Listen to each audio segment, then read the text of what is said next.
I'm going to try to film this and have it not fail. Filmed this video twice on Sunday. Did not work. I don't know what is wrong with my computer. Hopefully this is okay. So this is just a quick weekly update. I have kind of some things to say. I did want to mention that I have recently purchased Midnight in Chernobyl. I am still like in my budget for my book buying. I am giving myself $20 to sweeten the pot every month because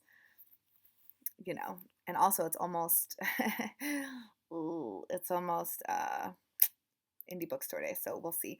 Anyways, the books that I have been working on the most, I guess, would be My Own Words by Ruth Bader Ginsburg. This is for Yamine's book club that she started. There's a group of us on Voxer, and I'm really enjoying this so far. I think that some other people haven't been enjoying it, but I think it's mostly because they don't like the way that it's marketed. So I also thought this too, that I thought this was just going to be an autobiography or a memoir.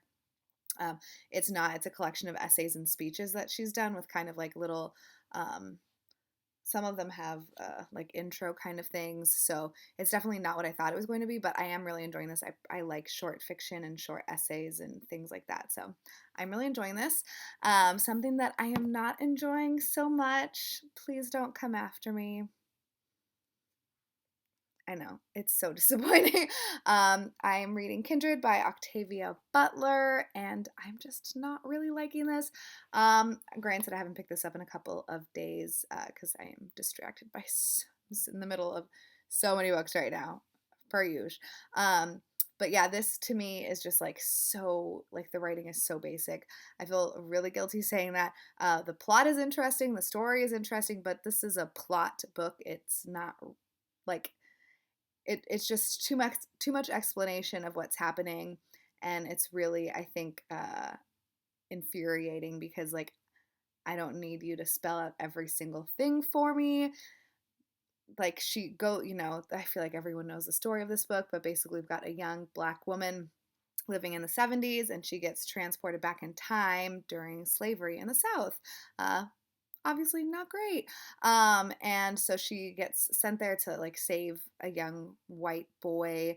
I mean, I guess, I don't know. That's like pretty much the basic plot. I thought that this book was like she gets sent back and then that's it. But she kind of goes back and forth between present day and slavery time. And yeah, I don't know. I feel like it's just not very believable. Like she buys into the fact that she's doing this like way too quickly. I get that, you're experiencing it, so obviously like you're going to believe that it's happening, but there's just not a lot of questioning or anything. And then again, it's just so overly explained. Like I don't need it to be that explained. I will say that now that we've gotten through most of that part and we're just able to kind of go, it's definitely more enjoyable. I'd say like a solid 2.5 to 3 stars at the moment. So hopefully it continues to get better the more that I read it. But I do think that like my main issue with this book is like the kind of like getting into the groove of it. Like I like kind of just being plopped in the middle of someone's world and not starting the journey with them from the beginning, because then it's just the author telling me what's happening through the character, and I hate that. Anyways, I've also started Your House Will Pay by Steph Cha. I barely have started this. I'm on page 10. I can tell you this is going to be emotional and heartbreaking, and I'm like, really, this is like much more of a complex. It's terrible. This is a fictionalized retelling of an incident that actually did happen in the 90s during the Rodney King riots. I think that's what they're called. After Rodney King was beat, all of the rioting that happened. So the main like plot of this book is that there is a Korean store owner's wife. She's like manning the counter or whatever, and a young black girl and black boy that are brother and sister go into her store, and she shoots and kills the girl, who is a child. She's like maybe a teenager. She's very young. And so it's kind of like the repercussions of that incident in the future, I'm pretty sure. I'm still like in the first section where we're being introduced to Ava and her brother Sean, who are the two young kids in this incident, I guess. I don't know if that's the right word, but you know what I'm saying. And yeah, this is going to be really heartbreaking. I can tell. I'm having I'm having some of the same issues that I'm having with Kindred, where it's like very like basic kind of like plot story. So there's a lot of like, oh, Sean needs Ava, and oh my God, Laverne, you are honestly driving me crazy right now.